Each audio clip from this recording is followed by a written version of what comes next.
Hola a todos y bienvenidos ingenieros a tu canal de diseño estructural de confianza. Hoy vamos a trabajar un tema fundamental en el diseño de estructuras, el diseño de vigas en concreto reforzado. En este primer video les voy a estar presentando una plantilla de Excel que he preparado para ustedes, la cual les permitirá realizar de forma automatizada todos los cálculos necesarios para el diseño de vigas. Esta herramienta busca facilitar el proceso y ayudarlos a entender paso a paso cómo se desarrollan los criterios de diseño según la norma sismo resistente colombiana. Para organizar mejor el contenido, este es el primero de una serie de 3 videos, en el cual vamos a estar desarrollando las vigas simplemente reforzadas, pero primeramente con uno en apoyo simple, o sea, apoyada en 2 columnas. En un segundo video vamos a estar viendo vigas con apoyos continuos y en el último video les voy a estar presentando vigas en apoyos continuos, pero con la adición del efecto de torsión. Así que los invito a que se queden en este video para que aprendan cómo desarrollar y utilizar esta plantilla, además de todos los conceptos y normativas necesarias para desarrollar y diseñar vigas de manera correcta. Comenzamos. Bueno, vamos a iniciar a presentar lo que sería la plantilla de Excel, en este caso para el diseño de vigas. Principalmente vamos a estar viendo un poco de teoría que nos va a estar ilustrando acerca de cómo vamos a desarrollar los cálculos en la hoja de Excel específicamente de diseño, ¿sí? Bueno, entonces empezamos con la hoja de cálculos previos. En esta hoja te vas a poder encontrar con, primeramente, unos diagramas de cortante y de momento flector, generado para varias hipótesis de disposiciones de vigas. En este caso, y de primeras, nos encontramos con una viga simplemente apoyada, con ambos extremos inmóviles. En este caso, pues en esta parte de aquí, como ya lo sabemos, en donde nos encontremos con este tipo de casillas, como la que tenemos aquí, vamos a poder disponer o alterar los datos para contemplar diferentes hipótesis y diferentes cargas de diseño. Entonces por aquí vas a poder tú plasmar algunos datos y se te va a estar calculando de manera automática los momentos y cortantes máximos para la viga. Por ejemplo, podemos estar cambiando por acá y ves que se cambian automáticamente. También podemos cambiar los factores de seguridad, pero como ya sabemos, la norma nos exige a nosotros mínimamente el 1.2 para factor de carga muerta, entonces vamos a dejarlo ahí. Por aquí te tengo plasmados las fórmulas de momento máximo y de cortante para varias de las hipótesis de disposición de las vigas, y por aquí finalmente están los cortantes máximos y los momentos máximos. En este caso esto es para viga simplemente apoyada. Por aquí también tenemos el diagrama de corte y de momento para una viga con apoyos continuos. Como vemos, esta contempla momentos negativos y momentos positivos, a diferencia de la simplemente apoyada, que simplemente contempla momentos positivos. Bueno, si seguimos bajando nos vamos a encontrar con otras hipótesis, como ya se los había comentado, como una viga en voladizo con carga puntual, una viga que tiene dos apoyos como una viga simplemente apoyada y luego una en voladizo. De la misma manera que la anterior, vas a poder cambiar algunos datos para que esta vaya haciendo sus cálculos automáticos, y por aquí puedes ver cómo se desarrollan también los cálculos de manera totalmente automática aquí.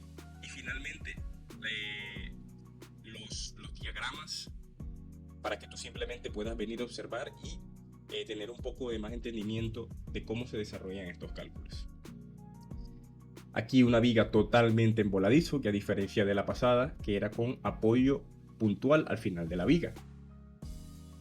De la misma manera vamos a tener los diagramas de cortante y de momento.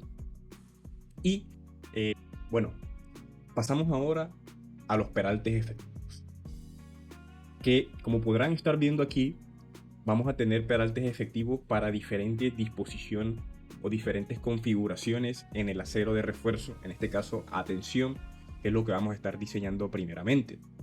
Entonces, como podrán ver, tenemos acero en 1, 2, 3 y podemos tener aún en más capas. Pero ¿qué es entonces el peralte efectivo? El peralte efectivo va a ser entonces descrito por la altura de la sección, que en este caso lo representa la letra H, restándole el centroide resistente o el centroide de la configuración de aceros que tengamos. Este centroide va a ir cambiando dependiendo de la configuración de capas que tengamos. Por ejemplo, si tenemos el acero en una sola capa, como lo describe la primera imagen, ese centroide resistente va a estar simplemente descrito por el recubrimiento.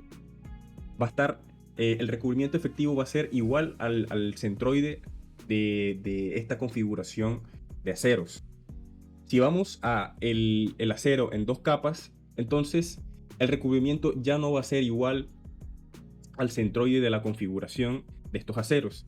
El centroide en este caso estaría descrito, como se pueden dar cuenta, va a estar ubicado en la mitad de las dos hileras de aceros en este caso. Y si avanzamos al acero en tres capas, por ejemplo, el centroide va a estar ubicado en la segunda hilera de aceros, ¿okay? Pasaría por el centroide de esta hilera. Bueno, entonces ya tenemos lo que serían los peraltes efectivos. Continuamos en el análisis de la viga simplemente reforzada, diseñándola únicamente a flexión. Vamos a iniciar con la primera imagen que tenemos acá, en donde nos vamos a encontrar primeramente con la sección transversal de la viga. La sección transversal de la viga, donde nos representa por acá la letra H, que sería la altura total de la sección, donde nos encontramos la base, donde nos encontramos D, que en este caso sería el peralte efectivo, que ya hemos estado hablando hace un momento. También nos encontramos por acá la letra C. Esta letra C nos hace referencia o nos describe la altura de la zona en compresión, la zona en compresión de la viga, que en este caso comprende desde el eje neutro de la sección hasta la hasta la primera fibra a compresión de la sección de la viga, que estaría más o menos ubicada por acá. Luego nos encontramos con el diagrama de deformaciones unitarias, ¿sí? En el cual nos describe que la máxima deformación de la zona en compresión propuesta por la norma sismorresistente para que la viga tenga un buen comportamiento debe ser este dato de acá, de máximo de 0,003. Y en la zona inferior nos tenemos descrito la deformación unitaria del acero. Luego pasamos a el esfuerzo real en la sección, ¿sí? Entonces, aquí esto nos lo describe Whitney. Esto está conocido como el bloque de compresiones de Whitney, en el cual nosotros vemos que existe un equilibrio en la viga, donde se equilibran las dos fuerzas. La fuerza de compresiones, que está ubicada en el centroide de la zona a compresiones de la viga, la cual se equilibra con el esfuerzo de tensiones, que es producido por el acero de refuerzo, ¿sí? Entonces estas dos fuerzas se equilibran y vemos que la base de esta zona de bloque de compresiones de Whitney está descrita ¿sí? por el FC. Ahora, para simplificar el análisis, muchos estudios y muchos conocedores del tema han propuesto que se simplifique el análisis de la viga de esta forma, donde la base del bloque de compresiones ya no va a ser FC, sino que la van a reducir al 0,85 del FC. Vamos a tener que la altura de ese bloque va a estar descrita por la letra A. La letra A que nos dice que es la altura del bloque de compresiones. Y eso va a estar descrita por esta fórmula, el factor beta sub 1 multiplicado por C. El factor beta sub 1 es el factor que nos especifica la altura del bloque de compresiones de Whitney, que va a estar descrito o va a estar generado por el factor F sub C, que más adelante vamos a estar viendo más a detalle cómo se considera ese factor beta sub 1. Por lo pronto, considera que simplemente la letra A va a estar generada por el factor beta sub 1 multiplicando, o en este caso reduciendo, el factor C, que como ya lo habíamos visto aquí, es la altura del bloque de compresiones. Por aquí también nos encontramos de nuevo con el esfuerzo a tensión producido por el acero de refuerzo y el esfuerzo a compresión, que ya lo hemos estado describiendo. Y también tenemos de nuevo, nos aparece un nuevo factor, que en este caso va a estar descrito por el peralte efectivo restándole la letra A que acabamos de explicar dividida entre 2. Ok. Por el equilibrio, entonces, como ya se los había dicho, vamos a tener que se igualan las dos fuerzas, el esfuerzo a compresión y el esfuerzo a tensión antes descrito. Y finalmente nos va a generar esta fórmula, ¿sí? La fórmula que nos va a describir de otra forma la letra A. Entonces también nos dice, donde el F sub S depende de la deformación alcanzada por el acero, siendo su mayor valor el esfuerzo de fluencia Fy. También entonces nos encontramos en esta parte de teoría los tipos de falla.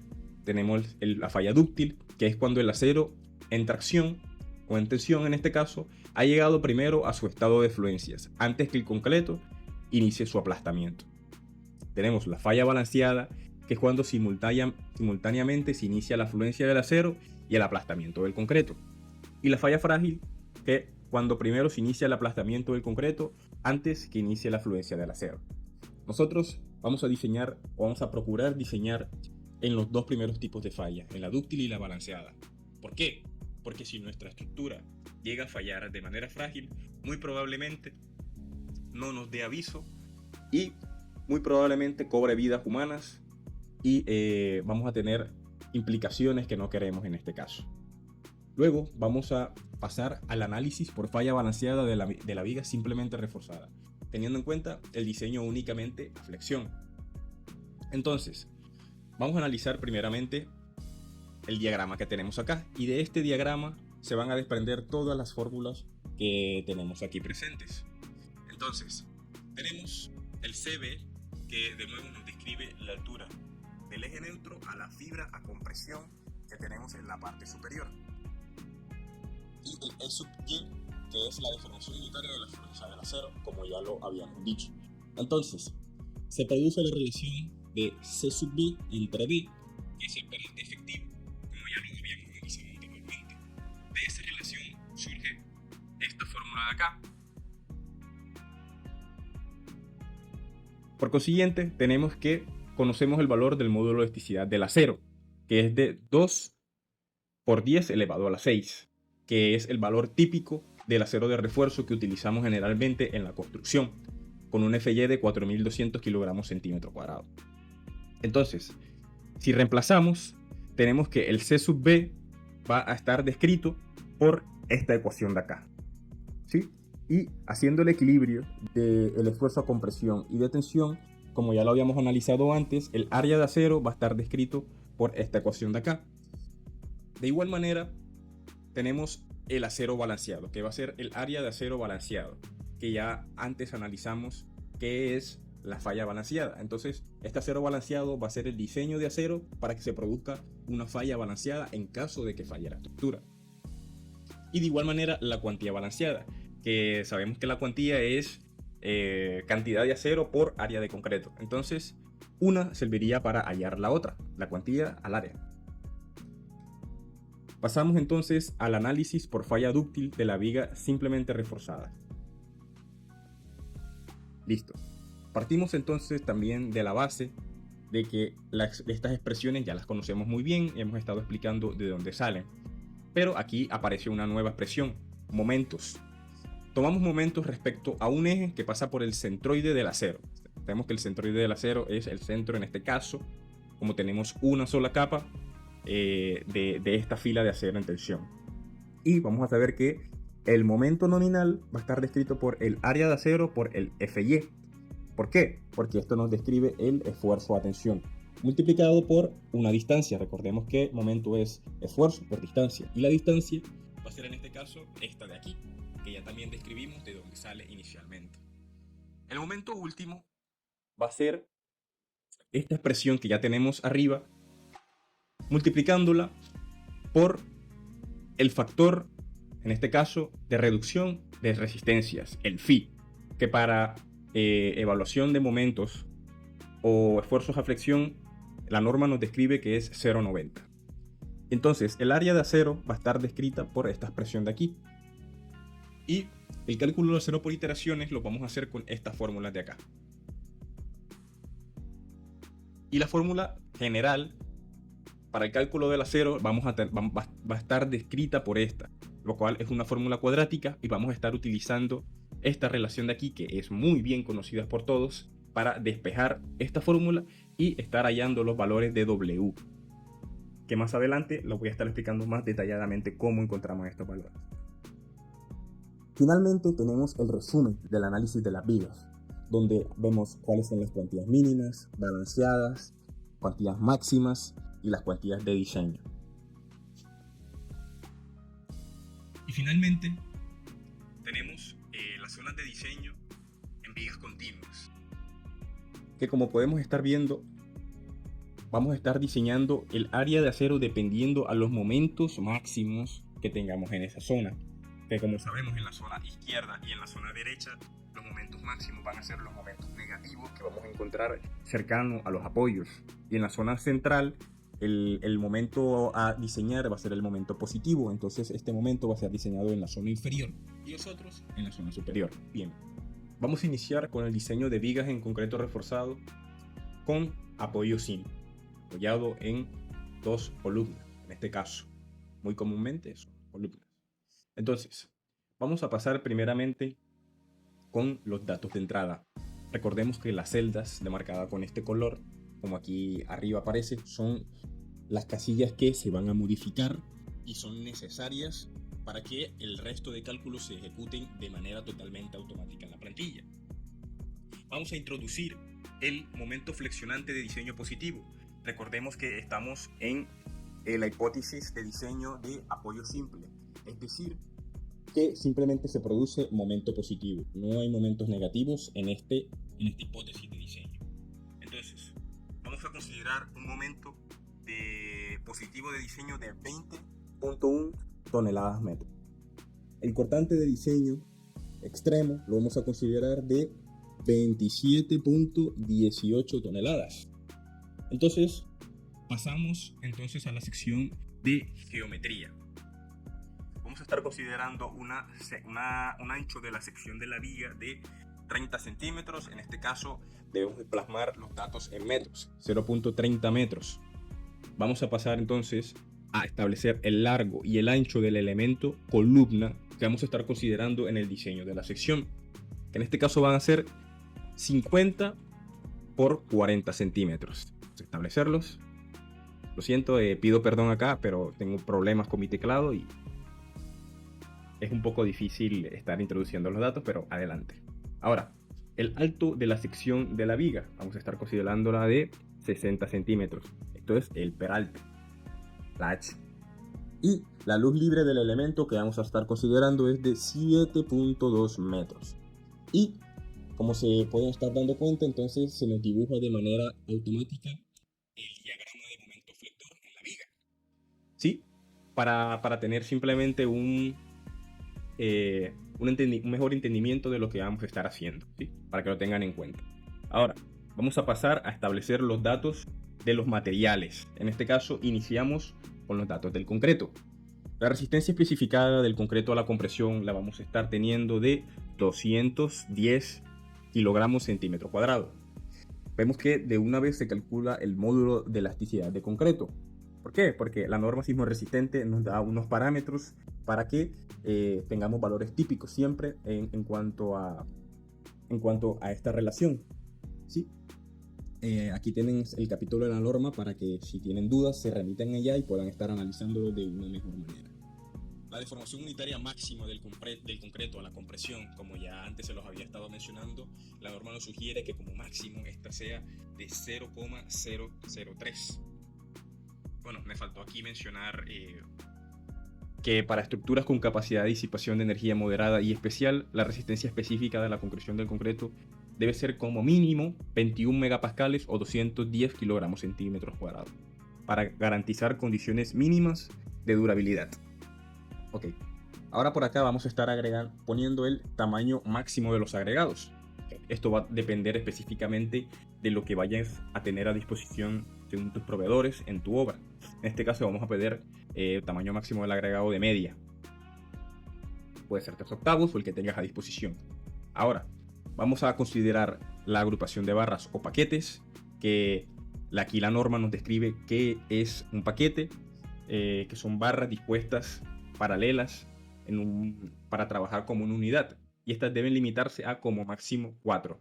Aquí de nuevo está el capítulo de la norma para que, si así lo deseas, puedas remitirte a él y tener un poco de mayor noción de lo que es un paquete y de cómo se trabaja.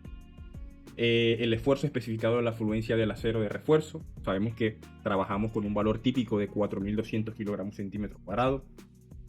El módulo de elasticidad del acero, que nosotros vamos a trabajar comúnmente con este valor que voy a estar plasmando aquí a continuación.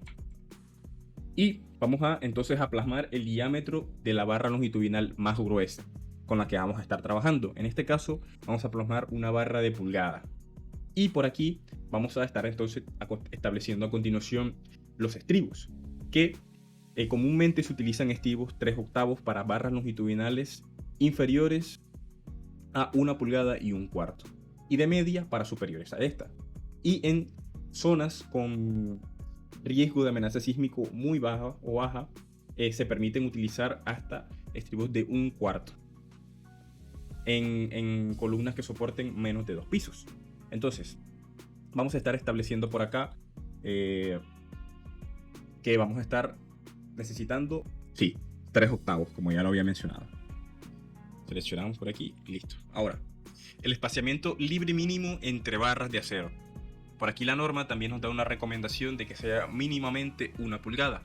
Entonces, eso es lo que vamos a establecer en esta ocasión. 1 pulgada. Muy bien, seguimos. Ahora nos encontramos con los factores de reducción de resistencia. Los factores de reducción de resistencia, como ya varias veces en videos anteriores se los he mencionado, estos factores nos sirven como para considerar una incertidumbre en los materiales. Nosotros en la obra debemos de intentar garantizar siempre una buena calidad de los materiales, ya sea en el concreto y en el acero, pero estas pueden tener variaciones en su calidad debido a procesos de fabricación, manejo o condiciones ambientales. Entonces, por esta razón nosotros vamos a tener un factor que reduce la capacidad resistente de la sección, que no necesariamente va a reducir la capacidad resistente real, sino la capacidad resistente que nosotros consideramos para tener un factor de seguridad. Ahora, también vamos a tener que se nos va a presentar variabilidad en la construcción, ya que tengamos unos planos muy precisos, como siempre debemos tener, siempre pueden surgir algunos errores humanos. Y la seguridad estructural, como ya se los había comentado, siempre en las estructuras, y dependiendo de la envergadura de esta, siempre va a ser necesario tener un factor de seguridad y nunca ir al límite en el diseño de estas. Entonces, la norma por aquí nos establece unos factores de reducción de resistencia a contemplar ante cada solicitación de cargas, es decir, cortante, compresión, aplastamiento. Todas estas tienen un distinto factor de reducción de resistencia a contemplar. Ahora, por aquí hay otra casilla que nos invita a disponer la capacidad de disipación sísmica del elemento o del sistema estructural que estemos diseñando.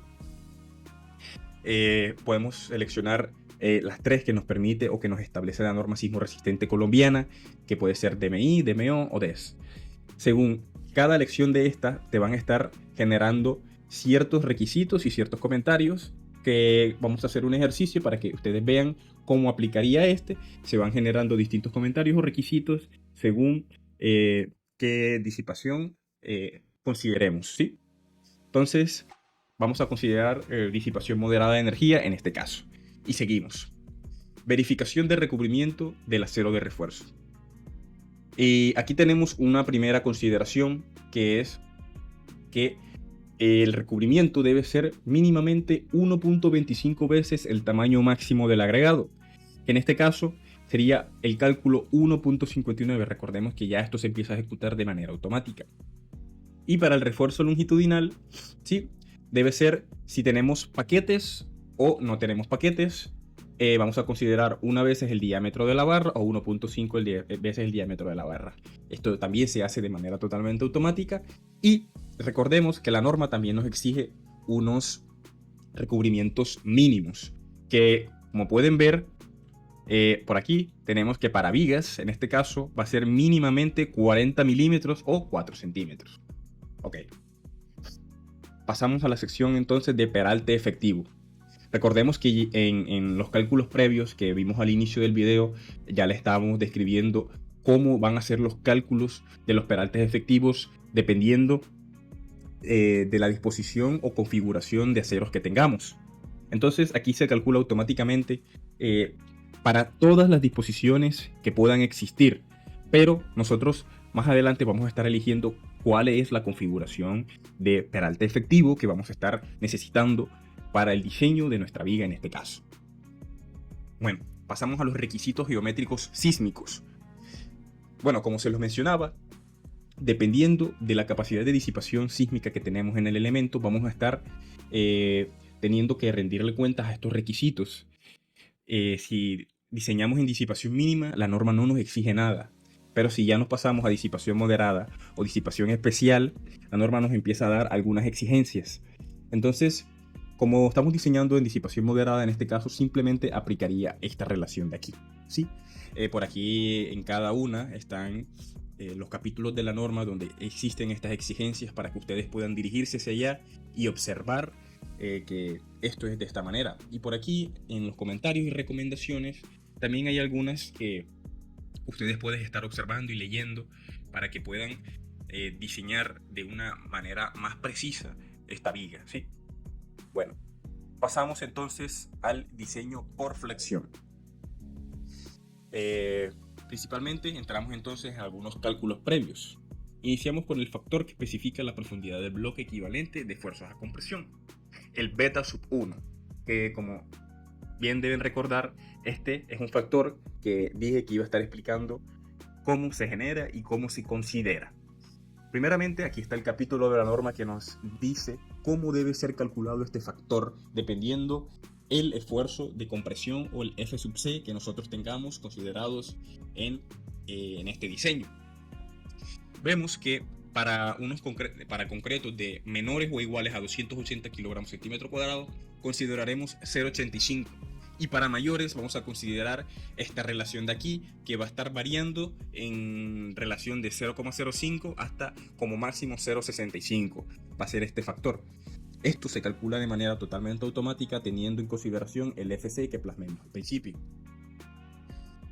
Bueno, por aquí tenemos las cuantías de aceros mínimos que se calcula de manera totalmente automática teniendo en cuenta las consideraciones que nos demanda la norma.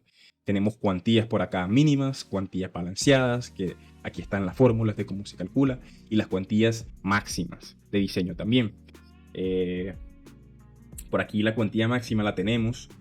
Sabemos que no debe excedir esta cuantía porque en este caso es donde se produce la falla balanceada. Y este valor nos garantiza que en caso de colapso la estructura tenga una falla dúctil, o sea que la falla llegue por fluencia del acero de refuerzo y no por aplastamiento del concreto, que sería una falla frágil, que como lo dije, que si de esta manera falla la estructura puede ser una falla fatal, que cobre muchas vidas humanas de repente y no dio tiempo de desalojar la edificación. Ahora, cálculo del área requerida de acero. Okay.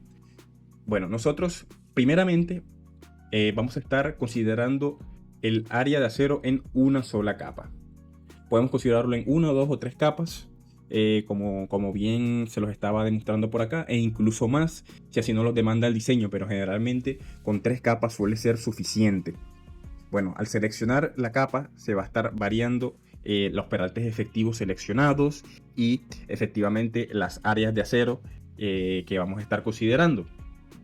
Esto se calcula de manera totalmente automática y también se calcula el momento último resistente, que este va a ser el momento con el cual vamos a estar diseñando nuestro acero de refuerzo requerido. Okay. Sabemos que este es el momento último resistente de la sección, el cual observamos que es mayor al que nosotros plasmamos principio en el video, que es el momento que nos solicita la sección. ¿Ok? Bueno, de aquí tenemos estas dos fórmulas, que como se los dije, esta va a ser la fórmula que nos va a servir para calcular el área de acero, ¿sí? Por la fórmula general. Entonces, esta fórmula debe ser desarrollada por la ecuación cuadrática que tenemos aquí en esta manera. La plantilla está diseñada para que esto se calcule de manera totalmente automático y te dé estos dos valores, ¿sí? Ahora, pasamos a la cuantía de diseño. En la cuantía de diseño vamos a estar, entonces,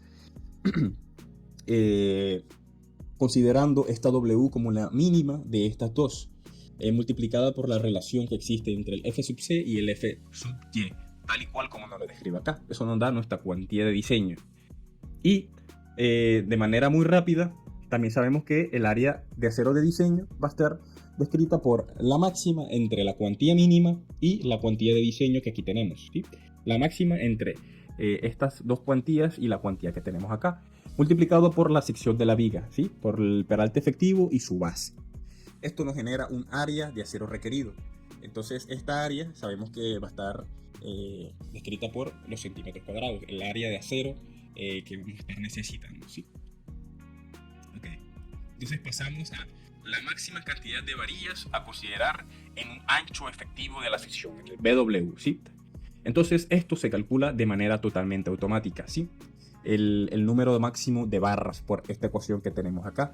Aquí nosotros debemos simplemente considerar o plasmar, en este caso, la separación mínima libre entre barras, que según el ACI sabemos que es de 25 milímetros o 1 pulgada. Por aquí también tenemos que cambiar el número de ramas o estribos elementos que ocupan espacio entre barras. En este caso vamos a considerar simplemente dos ramas, porque son las dos ramas que comprenden el estribo perimetral. Muy bien, ahora vamos a pasar a el refuerzo por opuesto que nosotros proponemos, flexionante positivo, en la viga. En este caso vamos a estar diseñando, como ya saben, simplemente el acero inferior, porque es una viga simplemente apoyada, donde se producen simplemente momentos positivos.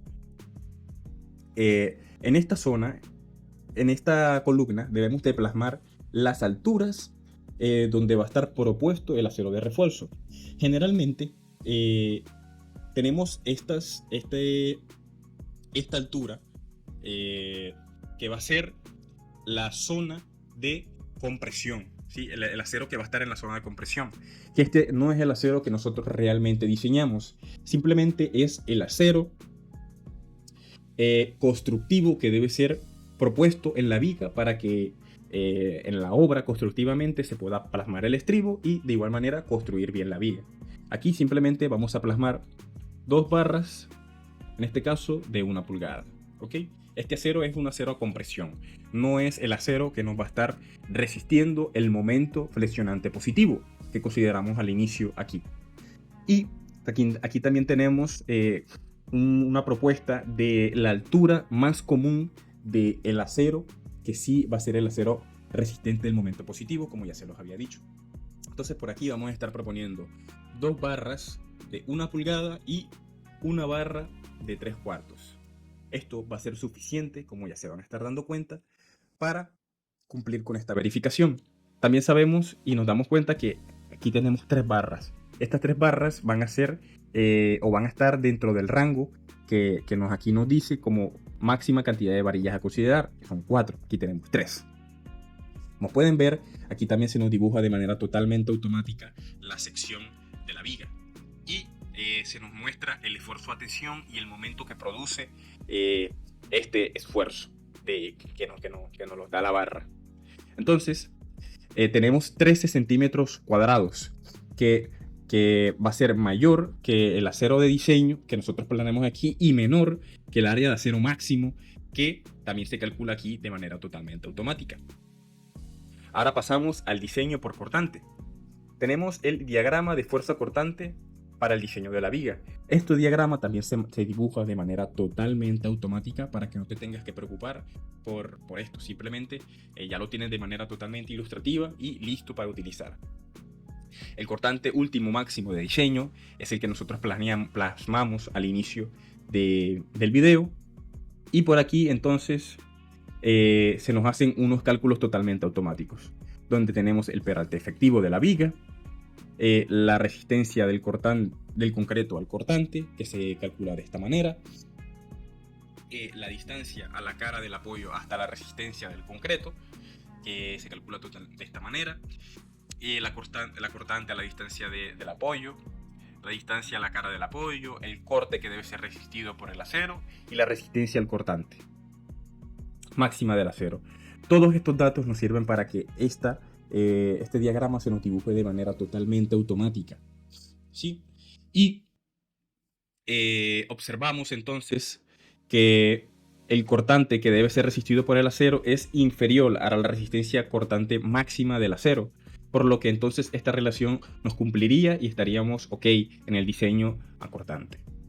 Luego pasamos a las verificaciones y diseños de estribo. Bueno, nosotros vamos a plasmar entonces el número de ramas que vamos a estar considerando. ¿Qué es el número de ramas? Bueno, esto debe ser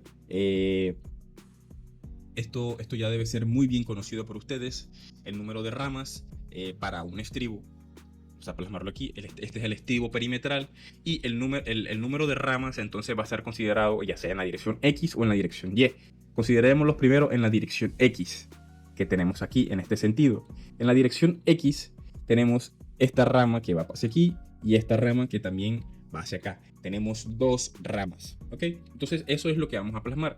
Si tú, en dado caso, ingeniero, deseas poner una rama adicional en este sentido y poner otra barra más acá, pues esa consideración la debes de tener en cuenta al momento de diseñar tu viga y de plasmar aquí el número de ramas.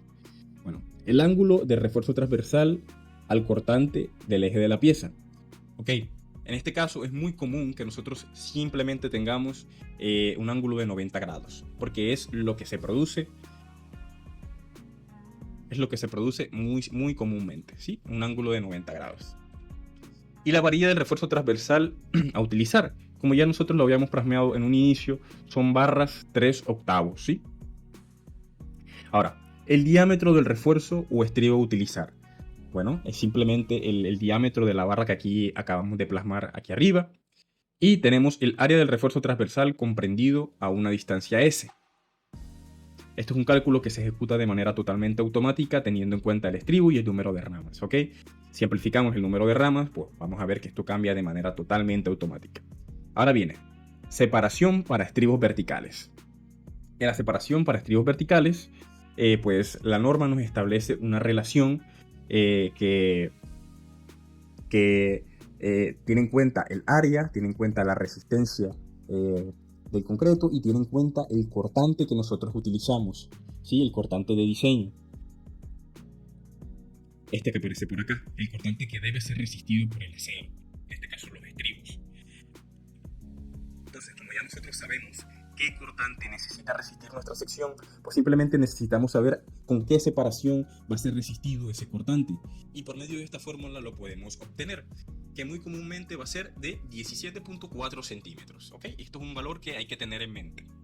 Ahora, se producen ciertas verificaciones que la norma nos exige revisar y pues simplemente se ejecutan de manera automática y muchas de estas, como verán, no verifican. Va a haber muchas ocasiones donde sí van a verificar y se van a producir ciertos valores acá, que son espaciamientos entre los estribos que debes de considerar a la hora de diseñar. Bueno, por acá, entonces, nos va a quedar que la separación que vamos a estar utilizando va a ser de 15 centímetros. ¿Por qué? Porque va a ser la mínima entre todas estas, ¿sí? La mínima es entre todas estas. Podemos entonces estar considerando que la mínima debe ser de 13.45. Es correcto. Pero se pueden hacer revisiones varias y tener en cuenta que esta consideración va a ser una consideración acorde para resistir el cortante que aquí nos está diciendo. Como sabemos, con una separación de 17 centímetros va a ser más que suficiente para resistir ese cortante. Entonces, con una separación un poco menor, pues debería ser suficiente. Ahora, verificación de la cuantía mínima de cortantes. Estas son unas fórmulas que la norma también nos exige revisar y tener en cuenta estas relaciones. Y vemos en este caso que nos cumple en una relación del 26%, es decir, va muy sobrada en este caso. Ahora, la repartición de estribos con parámetros sísmicos. La norma nos los manda a revisar en el capítulo 21.4 y 21.5, teniendo en cuenta la disipación de energía que estemos diseñando. Si revisamos los capítulos de la norma, vamos a ver que muy comúnmente en disipación moderada y en disipación especial vamos a tener los mismos parámetros sísmicos de repartición de estribos. La longitud o zona de confinamiento va a ser 2 veces el peralte no efectivo, sino el total de la sección, que en este caso van a ser 120 centímetros. El primer estribo va a estar propuesto y es muy sugerido que se proponga a 5 centímetros de la cara del apoyo. Y dentro de la zona de confinamiento, o sea, dentro de estos 120 centímetros, vamos a tener que seleccionar la mínima de todas estas. ¿Sí? Que la mínima de todas estas la vamos a seleccionar aquí y esta separación entonces la vamos a nosotros a proponer. Podemos poner esta de 13.14, pero yo aquí simplemente le voy a poner 10 en esta ocasión. Fuera de la zona de confinamiento, la norma nos exige o nos propone más bien que pongamos esto, 3 estribos cada 15 centímetros. ¿Sí? Y la separación número 4, pues la norma nos da estas dos soluciones y seleccionamos la menor de estas, o sea, cada 20 centímetros. Entonces, se usarían los estribos en esta propuesta que tenemos acá. Por último, vamos a tener el refuerzo complementario en las paredes de la viga, o un refuerzo a torsión. También se le conoce muy comúnmente como la piel en la viga. A continuación, se la voy a estar mostrando en una imagen, que esta es una imagen que la tomé yo personalmente en la obra del proyecto donde estoy trabajando actualmente. Es un proyecto muy grande, un proyecto que se propone construir 19 pisos en la ciudad de Valledupar. Muy bien, en este caso la norma nos dice que de forma obligatoria se exige para peraltes en vigas mayores a 90 centímetros. Entonces la plantilla está diseñada para que si nuestra viga es menor a 90 centímetros, no se chequee ninguno de estos parámetros y no se tenga en cuenta esta consideración. Como pueden ver, estos serían los casos que se puede estar proponiendo para poner este acero a torsión o piel o refuerzo complementario, como aquí se nos está diciendo. Eso sería todo lo pertinente al diseño de vigas de concreto simplemente reforzadas en apoyo simple, en apoyo en 2 columnas. A continuación, en el siguiente video que subiré, voy a estar describiendo el diseño de la viga simplemente reforzada, en este caso continua, donde ya se consideran momentos negativos, y un diseño con viga continua, en este caso teniendo también torsión. Para que no se haga tan extensos los videos, voy a estar haciéndolo en diferentes videos para que también sea de tu agrado y de tu mejor entendimiento. Eso sería todo. Gracias por ver este video y si es de tu agrado, puedes suscribirte, dejar tu like y tu comentario.